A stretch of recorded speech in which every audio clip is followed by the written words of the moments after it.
Terpantas, terkini dan sahih. Bila-bila masa, di mana jua. Berita di jari. Subscribe YouTube Bulletin TV3.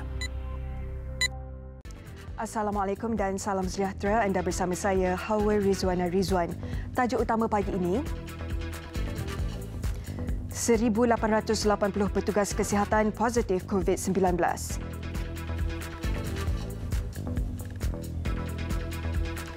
Jimmy Black bersembunyi di Sarawak.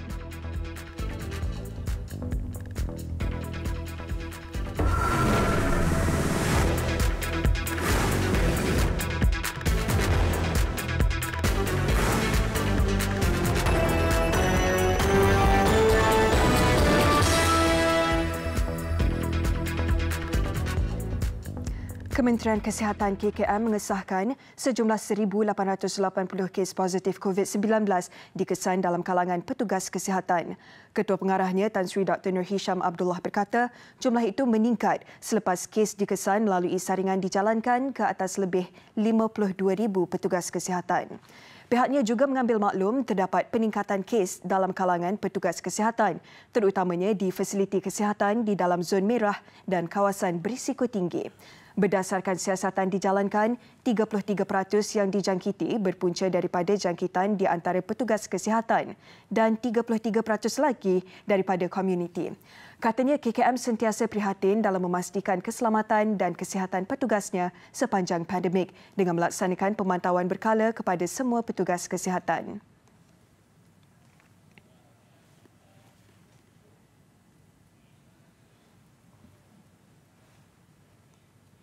Sebanyak 183 individu positif COVID-19 di Melaka sedang menjalani kuarantin di 3 lokasi, termasuk di Hospital Melaka dan Institut Latihan Kementerian Kesihatan Melaka ILKKM.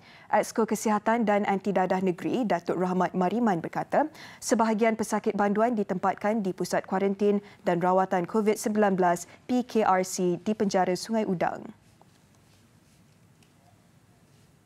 Ujarnya, seramai 706 individu disaring di Penjara Pusat Koreksional Jasin Melaka membabitkan 603 banduan dan 103 kaki tangan. Daripada jumlah itu, seramai 135 orang disahkan positif dan selebihnya masih menunggu keputusan saringan. Pusat Koreksional Jasin kini dikenakan perintah kawalan diperketatkan PKPD bermula semalam hingga 4 Januari depan. Tiada lagi kemasukan baru ke penjara Jasin selepas ini dalam tempoh ini. Seramai 25 orang petugas daripada Pusat Kesihatan Daerah Jasin bersiap sedia dan juga 35 orang bertugas di dalam kesihatan di dalam penjara Jasin setiap masa. Beliau berkata demikian selepas ops Natal di sebuah pasaraya di Bandaraya Melaka melibatkan 30 kaki tangan dan pegawai KKM Melaka. Pasukan Petugas Kebangsaan atau NTF yang ditubuhkan bagi menangani kemasukan pendatang tanpa izin parti menerusi op benteng disifatkan berjaya dan perlu diteruskan meskipun selepas wabak COVID-19.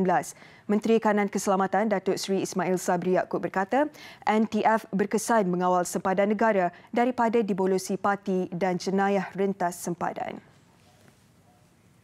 Kalau dilihat dari segi keberkesanan NTF ni dalam ops bentengnya, ianya amat berjaya sekali.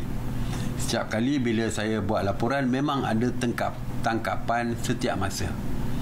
Walaupun peringkat awal NTF ni ditubuhkan untuk ops benteng sewaktu COVID ini, tapi kalau kita lihat tindakan dan kejayaan mereka untuk menangkap dan mengusir parti ini, saya kira merupakan satu perkara yang baik untuk negara. Pihak Kementerian Pertahanan sedia mengadakan perbincangan untuk meneruskan NTF. Ujarnya, jenayah rentas sempadan itu bukan sahaja berlaku sewaktu wabak COVID-19 melanda, tetapi jenayah itu berlaku sepanjang masa. Justru negara perlu bertindak secara agresif untuk mengatasinya.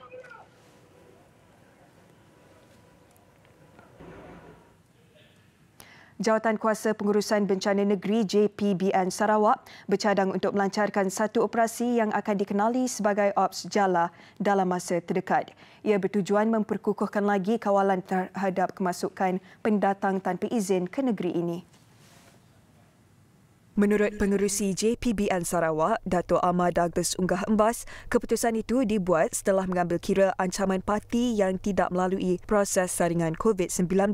Kebimbangan itu susulan 4 parti wanita di Sibu yang didapati positif COVID-19 yang melarikan diri dengan menaiki bas baru-baru ini. Sebelum ditangkap berdekatan sempadan Malaysia Indonesia, beliau yang juga Timbalan Ketua Menteri Sarawak berkata, JPBN Negeri juga memperluaskan lagi aktiviti saringan di kilang, ladang dan tapak pembinaan sebagai langkah pengawalan penularan wabak COVID-19 di Sarawak. Aktiviti saringan akan dijalankan secara berterusan dan beliau menggesa semua pihak, terutamanya pemilik premis dan agensi pekerjaan untuk memberikan kerjasama.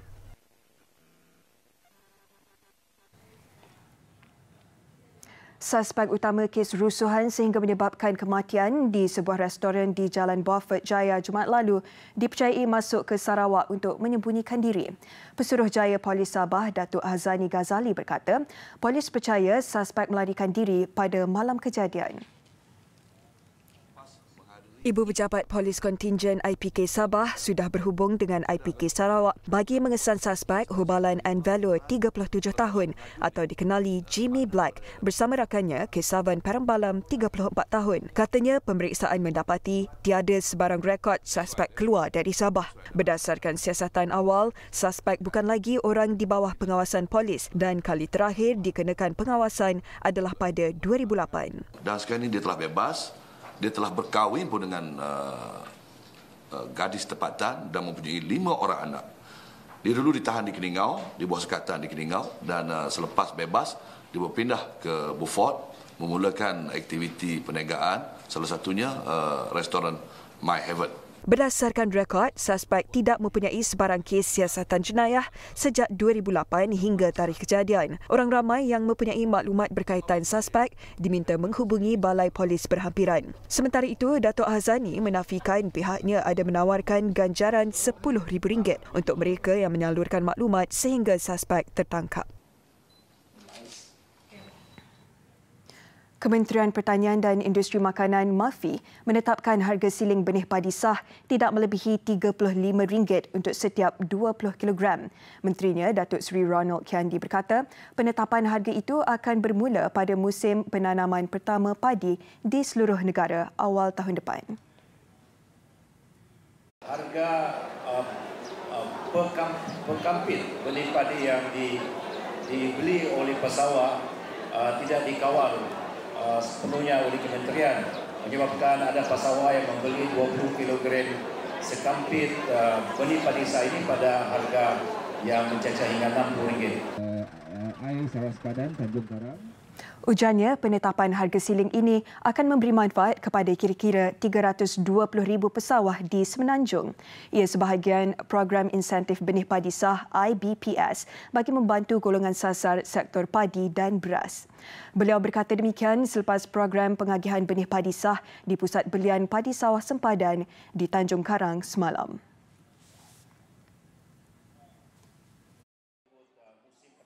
Sementara itu, Pertubuhan Peladang Kebangsaan (NAFAS) dilantik sebagai pemborong tunggal dalam program insentif benih padi sah IBPS. NAFAS akan membeli benih padi sah daripada 10 syarikat berlesen yang telah dikenal pasti bagi program insentif benih padi sah IBPS. Pengedar utama peninggal tunggal adalah merupakan NAFAS. Tapi pada masa yang sama, NAFAS boleh melantik ejen sama ada di kalangan PPK ataupun ejen-ejen yang diiktiraf oleh NAFAS. Jadi bagi MAFI kita akan melihat pengantaran ini dipertanggungjawabkan kepada NAFAS.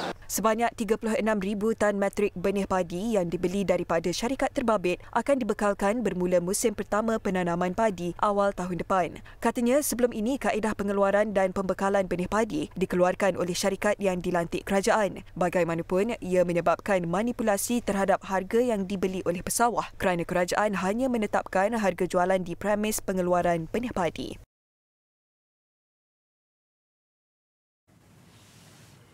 Malaysia menggerakkan usaha penghijauan negara melalui kempen penanaman 100 juta pokok yang dilaksanakan selama 5 tahun bermula tahun depan sehingga 2025. Menteri Tenaga dan Sumber Asli Datuk Syamsul Anwar Nasarah berkata pihaknya menyasarkan untuk menanam 20 juta pokok pada tahun 2021. Kempen-kempen yang dilaksanakan di seluruh negara akan dipantau pelaksanaannya dengan menggunakan satu aplikasi mudah alih iaitu Penghijauan Malaysia dan satu laman web khas yang telah dibangunkan sebagaimana yang saya sebutkan tadi, www.1jutapokok.gov.my. Kedua-dua aplikasi mudah alih dan laman web ini boleh diakses oleh semua kementerian, jabatan dan orang awam. Ia juga akan berfungsi sebagai kaunter yang akan merekodkan jumlah pokok yang ditanam oleh semua pihak di sepanjang tempoh kempen ini. Beliau ditemui selepas merasmikan pra-pelancaran program penghijauan Malaysia, kempen penanaman 100 juta pokok 2021 hingga 2025 di Putrajaya semalam. Ujarnya, Perdana Menteri Tan Sri Muhyiddin Yassin dijadual menyempurnakan majlis pelancaran kempen itu di peringkat kebangsaan di Putrajaya 5 Januari depan. Pada majlis itu, Tan Sri Muhyiddin akan menanam pokok kebangsaan iaitu pokok merbau. Kempen juga dilancarkan secara serentak oleh Menteri Besar dan Ketua Menteri di setiap negeri. Inisiatif itu bertujuan mengekalkan komitmen Malaysia semasa sidang kemuncak bumi di Rio de Janeiro untuk mengekalkan sekurang-kurangnya 50% daripada keluasan tanah negara dilitupi pokok-pokok dan kawasan hutan. Kerja-kerja pembersihan serta membaiki runtuhan cerun di Jalan Raub Bukit Fraser di Raub Pahang akan dilakukan dalam tempoh terdekat. Exco Pahang, Datuk Seri Nurul Azali Sulaiman berkata, Jabatan Kerja Raya JKR sedang membuat penilaian serta aspek keselamatan sebelum pembersihan di lokasi runtuhan dilaksanakan. Datuk Seri Nurul Azali yang juga Exco Kerja Raya, Pengangkutan dan Kesihatan berkata runtuhan di kilometer 40.7 dekat Tranum Gap adalah kali kedua dalam tempoh 3 hari. Runtuhan pertama berlaku pada 19 Disember, diikuti kejadian kedua lebih serius pada awal pagi Isnin. Kerja-kerja oleh pihak JKR Raub termasuk pengalihan bongkah batu besar akan mengambil masa selama 3 hari. Semua usaha itu perlu dilakukan berhati-hati bagi mengelakkan runtuhan susulan. Justru pelancong yang ingin ke pusat peranginan Bukit Fraser boleh menggunakan laluan alternatif Jalan Kuala Kubu Baru, Selangor.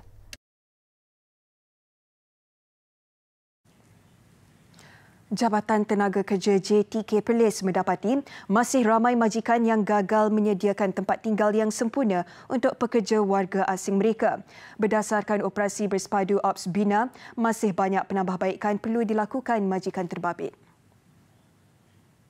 Operasi bersepadu yang diketuai pihak JTK Perlis mendapati pematuhan syarat kesihatan dan taraf kehidupan pekerja masih dilihat rendah. Pekerja binaan dari Bangladesh, Indonesia dan Myanmar itu tidak disediakan penginapan sempurna, termasuk tiada kemudahan asas disediakan kepada pekerja. Rata-ratanya mereka masih tidur beralaskan tikar dengan kayu-kayu terpakai yang digunakan sebagai pembahagi bilik.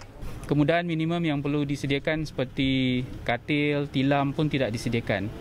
Bahkan apa yang teruk saya nampak ada yang mereka tidur di dalam rumah yang sedang dibina itu sendiri.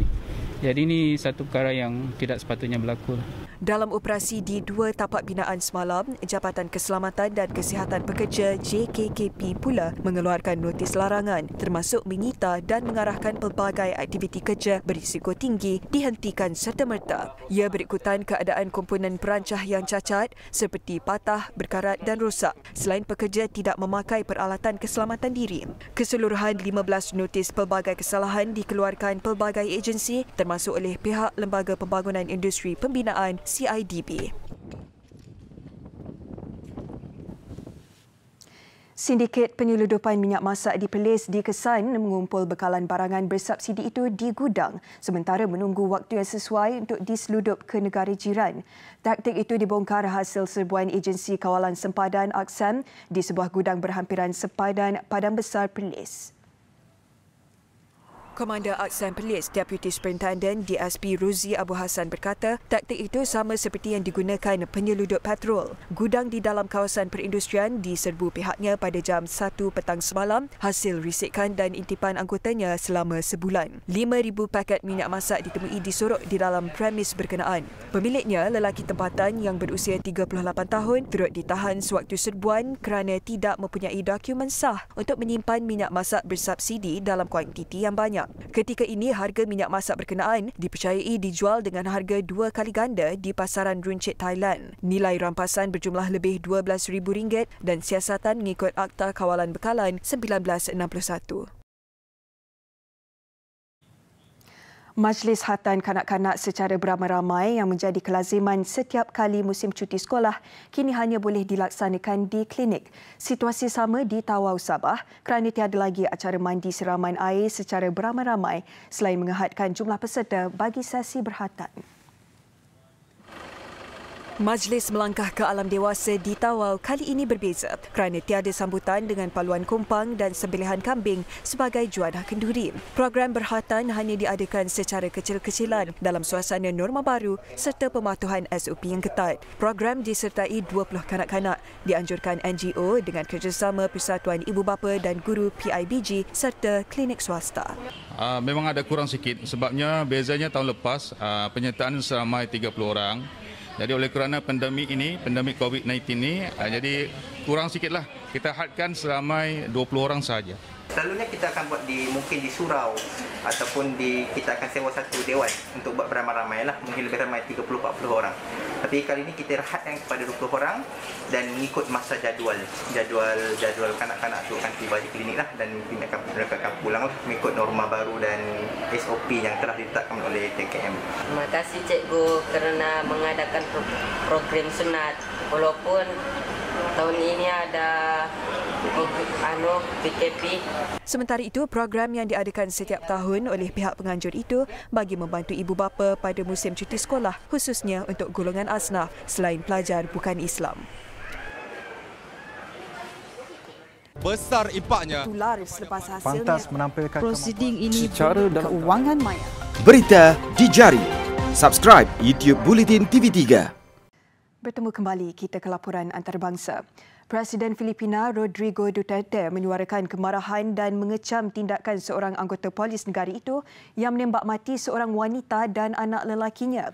Dalam kejadian di Utara Talak, anggota polis itu bertelagah dengan kedua-dua mangsa di halaman rumah mangsa dengan disaksikan oleh penduduk berhampiran. Menurut saksi, anak lelaki mangsa dikatakan sedang bermain meriam buatan sendiri di laman rumahnya sehingga mengganggu penduduk setempat dengan bunyi bising. Suspek yang tidak berpuas hati dengan tindakan mangsa kemudiannya pergi berjumpa mangsa dan anaknya sehingga mencetuskan perbalahan. Dia kemudiannya bertindak menembak mati kedua-dua mangsa sebelum beredar dari lokasi kejadian. Duterte yang melihat rakaman kejadian segera mengerahkan pihak berkuasa memburu dan menahan suspek tanpa sebarang ikat jamin dikenakan. Beliau menyifatkan tindakan polis berkenaan sebagai tidak masuk akal dan kejam. Suspek ditahan selepas beberapa jam kemudian dan bakal dihadapkan ke mahkamah atas tuduhan bunuh.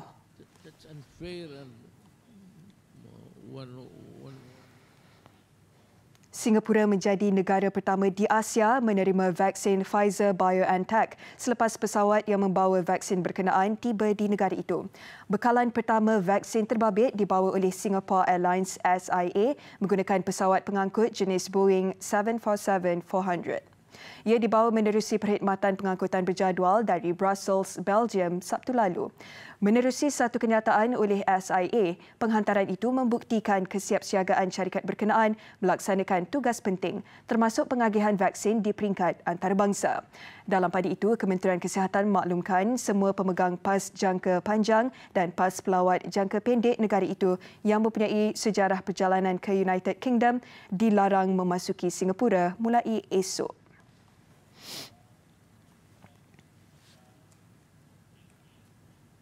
Sistem rawatan dan perubatan di Jepun dilaporkan semakin tenat berikutan peningkatan berterusan kes COVID-19 di negara berkenaan. Ia selepas 9 kumpulan perubatan di negara matahari terbit itu mengisytiharkan darurat. Antara yang mengisytiharkan darurat termasuklah Persatuan Hospital Jepun, Persatuan Perubatan Tokyo, Persatuan Pergigian Jepun, Persatuan Farmasi Jepun dan Persatuan Jururawat Jepun. 9 kumpulan terbabit mendesak pemerintah pusat dan daerah menyokong petugas perubatan barisan hadapan selain menggesa masyarakat mengambil langkah menyeluruh mencegah jangkitan. Selain itu, pemerintah turut digesa laksanakan sekatan pergerakan lebih ketat bagi membendung penularan COVID-19. Besar impaknya. Tular selepas hasilnya. Pantas menampilkan prosiding ini secara keuangan maya. Berita di jari. Subscribe YouTube Bulletin TV3. Sekian paparan pagi ini. Terus patuh SOP dan jaga diri. Saya Hawa Rizwana. Assalamualaikum dan salam hormat.